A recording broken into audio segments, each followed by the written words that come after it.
Bismillahirrahmanirrahim. Assalamualaikum warahmatullahi wabarakatuh. Alhamdulillahirabbil alamin. Wassalatu wassalamu ala asyrafil anbiya'i wal mursalin. Sayyidina wa maulana Muhammadin wa alihi washabbihi ajma'in. Amma ba'd. Subhanaka la ilma lana illa ma 'allamtana innaka antal alimul hakim. Lanjutkan materi hadis ahkam 1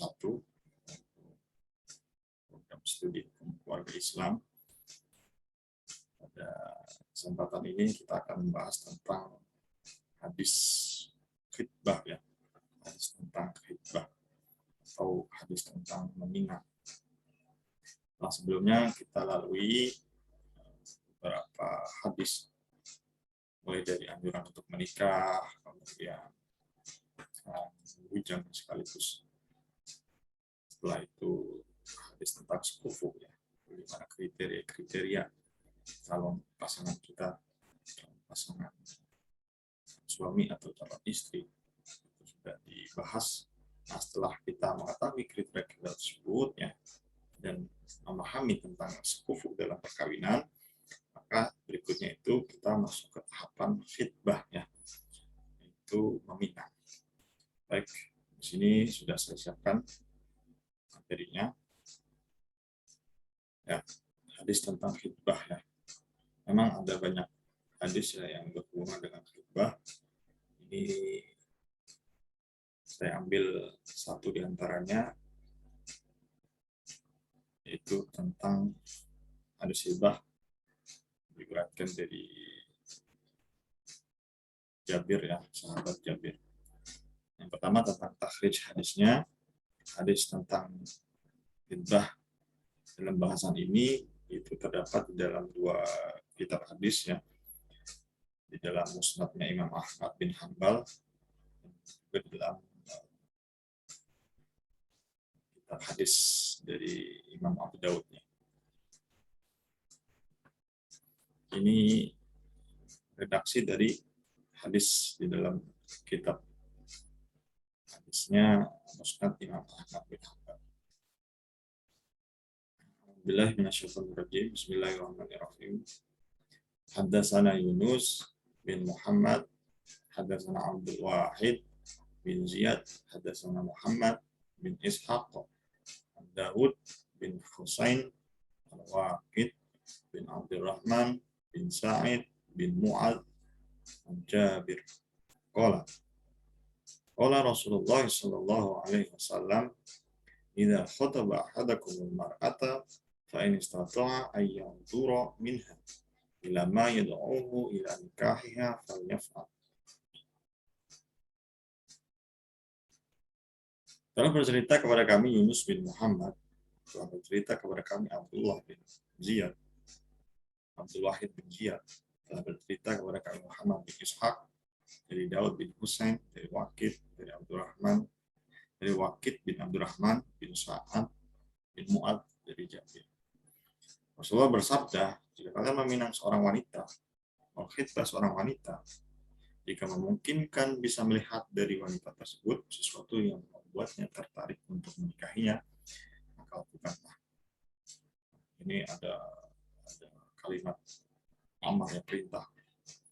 Jika memang memungkinkan untuk melihat calon ini, ya, maka lihatlah, dan dipersilakan oleh Rasulullah dengan tujuan untuk meminang, ya.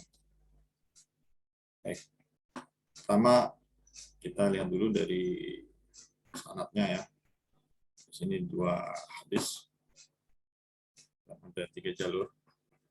Yang pertama jalurnya kita lihat dari Imam Ahmad, ya. Pertama dari Rasulullah, kemudian ke sahabat Jabir bin Abdullah, kemudian berikutnya ke Waqid bin Abdurrahman, ke Daud bin Husain, Muhammad bin Ishaq, Abdullah Wahid bin Ziyad, Yunus bin Muhammad, dan ke Imam Ahmad.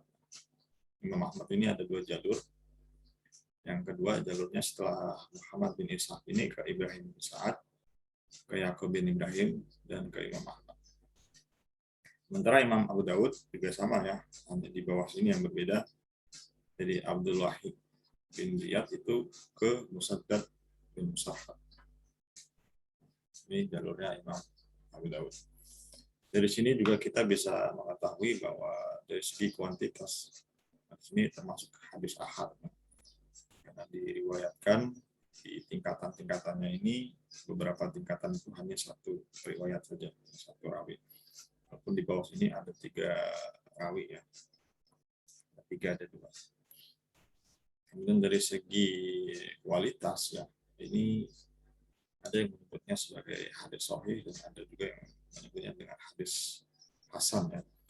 Karena beberapa di atas ini itu tidak disebutkan secara langsung ya, bertemu secara langsung. Dan kalimatnya tadi itu kan ada an-an ya. Di bawah sini memang ada sana ya. Cuma di atas ini ada an-an. Dan selain itu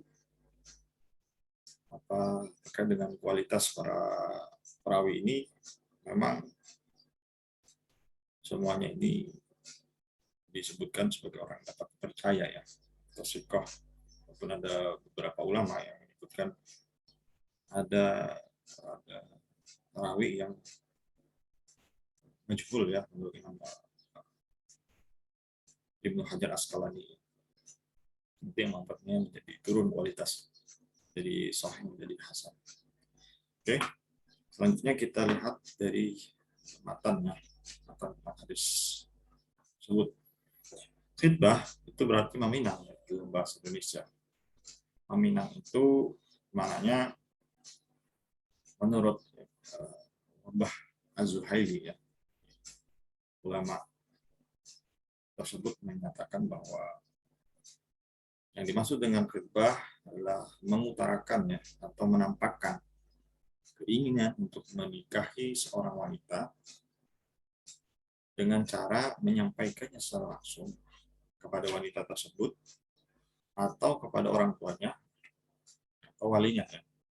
menyampaikan keinginan dia untuk menikahi wanita tersebutnya. Itu yang disebut dengan meminang. Dan di sini kan meminang itu datang orang laki-laki, dia entah itu sudah mengenal sebelumnya dengan wanita tersebut atau belum mengenal, datang kepada keluarga wanita tersebut, lalu menyampaikan keinginannya untuk menikahi wanita tersebut. Nah, itu yang disebut dengan khitbah ya, atau meminang. Ini tahapan berikutnya setelah kita mengetahui bagaimana ilmu tentang sekufu dalam perkawinan, tentang kriteria seorang suami atau seorang istri. Nah, meminang itu tidak hanya bisa dilakukan oleh laki-laki ya. Maksudnya bukan laki-lakinya saja yang datang. Memang untuk menyatakan meminang itu laki-laki, tapi boleh di sini dari pihak wanitanya, diwakili oleh orang tuanya atau walinya yang mencari calon untuk anaknya. Seperti yang diriwayatkan ya dalam sebuah hadis terkait dengan kisah Sayyidina Umar, di mana anak beliau Hafsah itu ditinggal mati oleh suaminya, meninggal suaminya, kemudian tentunya setelah masa iddahnya selesai ya, itu mencari pengganti ya, atau mencari suami untuk Hafsah tersebut. Pertama kali beliau mendatangi sahabat Utsman bin Affan. Tentu saja Umar ini mengetahui betul ya bagaimana karakter atau keimanan agama dari Sayyidina Utsman bin Affan. Makanya beliau mendatangi Utsman tersebut untuk mengutarakan bahwa gimana, mau nggak menikah dengan anak saya, Hafsah. Dan sahabat Utsman ini meminta waktu untuk mempertimbangkan terlebih dahulu ya, tidak langsung menjawab apakah bersedia atau tidak. Setelah meminta waktu tersebut, beberapa hari kemudian beliau menyampaikan hasil dari pertimbangan sahabat Utsman ini yang sampaikan bahwa untuk saat ini Utsman belum ingin menikah, ya. Belum ingin menikah. Nah, kemudian Umar ini melanjutkan untuk mencari calon yang lainnya. Datangilah ke sahabat Abu Bakar As-Siddiq, ya. Namun ketika berhadapan dengan Abu Bakar, ya, dan menyampaikan terkait dengan tawarannya untuk menikah anaknya, Abu Bakar ini tidak menjawab, ya, diam aja. Semakin tidak mengiyakan, tidak juga menolak, diam. Itu membuat Umar kecewa, ya, dan disebutkan di dalam hadis tersebut lebih kecewa dibanding kecewanya kepada sahabat Utsman tadi. Tidak ada kejelasan kan di situ, iya apa enggak, gitu kan. Namun beberapa hari kemudian ternyata Rasulullah itu meminang, ya. Rasulullah meminang Hafsah tersebut untuk dijadikan istri beliau. Dan tentu saja dinikahkan langsunglah oleh Umar. Dari kisah tersebut kemudian datanglah Abu Bakar, ya. Abu Bakar menyampaikan kenapa sih dia diam, ya, dan kenapakah marah ketika dia itu diam aja, tidak menjawab tentang tawaran dari Umar. Ya, marah, tentu saja dia marah dan kecewa lah, bukan marah, kecewa. Lalu Abu Bakar menjelaskan bahwa sebenarnya tidak ada yang menghalangi beliau untuk menerima, ya, tawaran dari Umar tersebut untuk menikahi Hafsah. Namun Abu Bakar ini memahami betul, ya, bahwa Rasulullah itu beberapa hari atau beberapa waktu yang lalu itu sering menyebut-nyebut Hafsah, ya, dalam artian berarti Rasulullah itu punya keinginan untuk menikahi Hafsah. Makanya diam saja, tidak ingin mengecewakan dan juga tidak ingin membuka rahasia, tidak ingin membuka rahasia dari Rasulullah bahwa Rasulullah punya keinginan untuk menikahi Hafsah. Dan kalau Rasulullah ini meninggalkan Hafsah, ya, atau tidak jadi meminang Hafsah, tentu Abu Bakar ini akan dengan senang hati menerima Hafsah tersebut. Dalam hadis tersebut, ya, kita bisa mempelajari, memahami bahwa khidbah itu tidak hanya dari pihak laki-laki saja, dari pihak perempuan juga bisa, ya. Hal ini diwakili oleh ayahnya, ya, atau walinya untuk mencari calon suami untuk anaknya. Dan di sini kan di hadis tersebut itu dijelaskan terkait dengan bolehnya melihat calon istri, ya. Namun kebolehan ini tentu ada batasannya. Ini sebagaimana di dalam Al-Quran yang sudah ditentukan tentang batasan aurat, ya, dalam surah An-Nur ayat 31. Wabillahi minasyaitonir rajim. Wa kullil mu'minati yaghuddna min absarihinna wa yahfazna furujahunna wa la yubdina zinatahunna illa ma dhahara minha.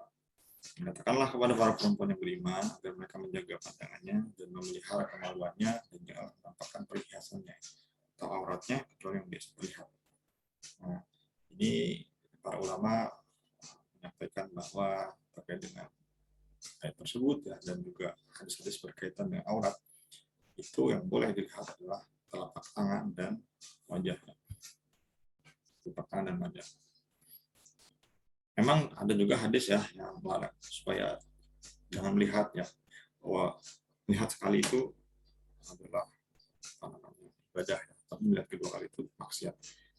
Tapi untuk kasus yang ini berbeda, ya, karena ini tujuannya adalah untuk khidbah, ya, untuk meminang sebagai pintu gerbang lah. Ini pintu gerbang untuk menuju perkawinan. Itu memang penting sekali untuk melihat, ya, bagaimana sih calon istri ini, ya, atau calon suami. Ini juga dianjurkan untuk melihat dulu bagaimana calon suaminya. Tidak hanya secara fisik sebenarnya, ya, secara fisik, tapi juga secara non fisiknya, ya, atau kepribadiannya itu gimana. Itu sangat penting untuk kita ketahui, ya.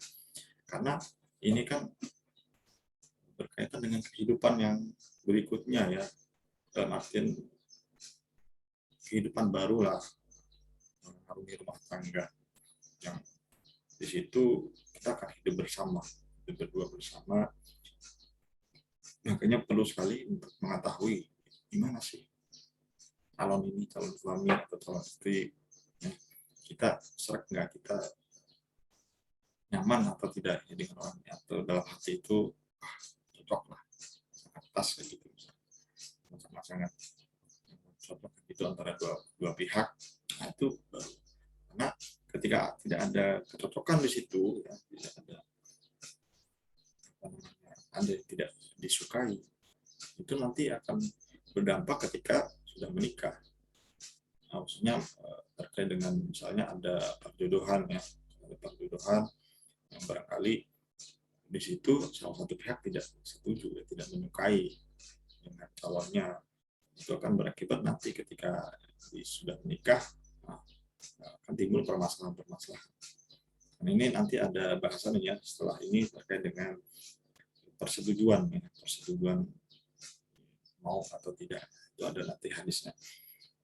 Yang jelas di bahasan ini tentang khitbah itu memiliki tujuan yang penting ya dalam tahapan-tahapan perkawinan, untuk mengetahui atau menelusuri lah tentang calon suami atau calon istri untuk dinikahi. Dan khitbah itu tidak mesti ya disampaikan secara langsung, secara jelas ya, datang ke rumahnya mengutarakan bahwa ingin meminang, ingin menikahi anaknya atau putrinya.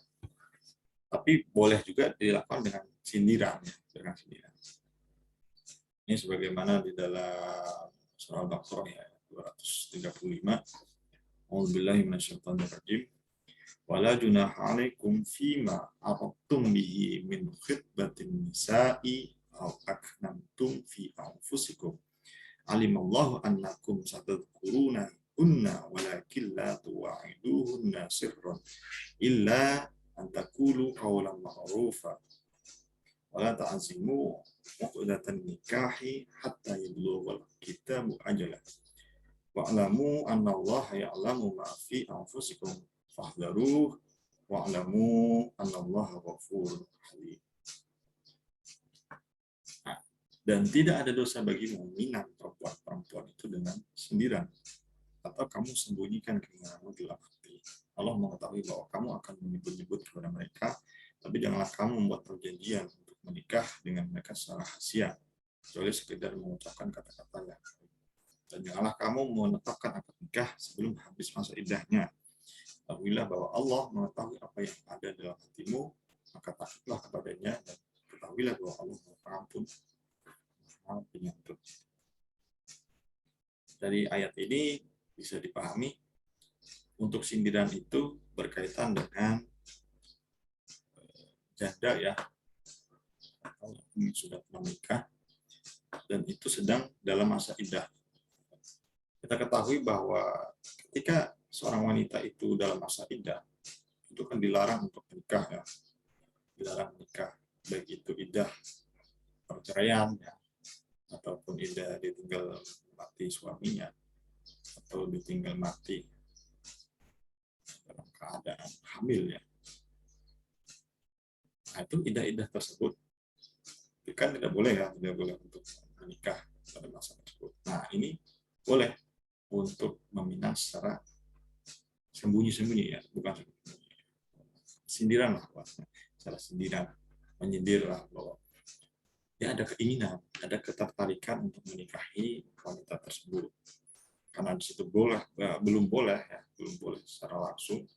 Artinya ini ingin menyampaikan dulu lah, takut nanti ada orang lain duluan ya, menyampaikan dulu kepada wanita tersebut bahwa dia ada ketertarikan, ada keinginan untuk menikahinya. Nanti kalau sudah selesai masa iddah, nanti akan dinikahi. Ini boleh ya, terkait dengan bagaimana cara khitbah di samping secara langsung, secara jelas menyampaikan keinginan untuk menikahi seorang wanita kepada keluarganya. Tapi boleh juga secara sindiran, khusus untuk kasus seorang janda ya, orang janda yang masih dalam masa iddah. Nah, inilah bahasan kita tentang khitbah ya, atau meminang, sebuah tahapan sebagai pintu gerbang awal menuju perkawinan.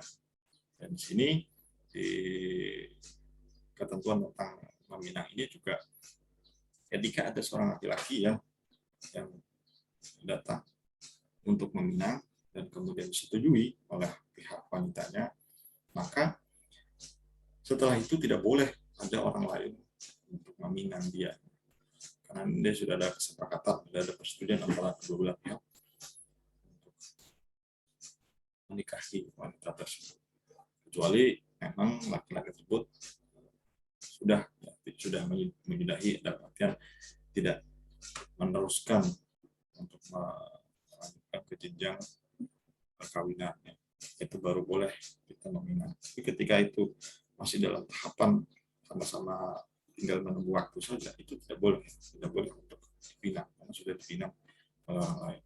Ada beberapa hadis yang berkaitan dengan masalah tersebut. Artinya ini ada suatu ketentuan dalam Islam yang sangat penting untuk kita pelajari dan kita pahami dalam tahapan-tahapan perkawinan. Nah, tahapan ini untuk mempersiapkan lah, untuk mengetahui dulu lah gimana sih sebelum kita memang benar-benar terjun, ya, benar-benar masuk ke dalam bahtera rumah tangga. Bagaimana jadi calon istri atau jadi calon suami, ada sebagai pendamping hidup ya, dan tujuannya itu kan kekal abadi ya, sesuai dengan kompilas hukum Islam itu sebelum perkawinan untuk selama-lamanya lah, kalau bisa kan gitu. Nah, inilah yang kita bahas hari ini tentang khitbah. Saya kira itu saja. Nanti kalau ada yang kurang jelas atau ditanyakan bisa di komentar ya, atau ditanyakan secara langsung. Oke, itu saja dapat saya sampaikan. Terima kasih atas perhatiannya. Assalamualaikum warahmatullahi wabarakatuh.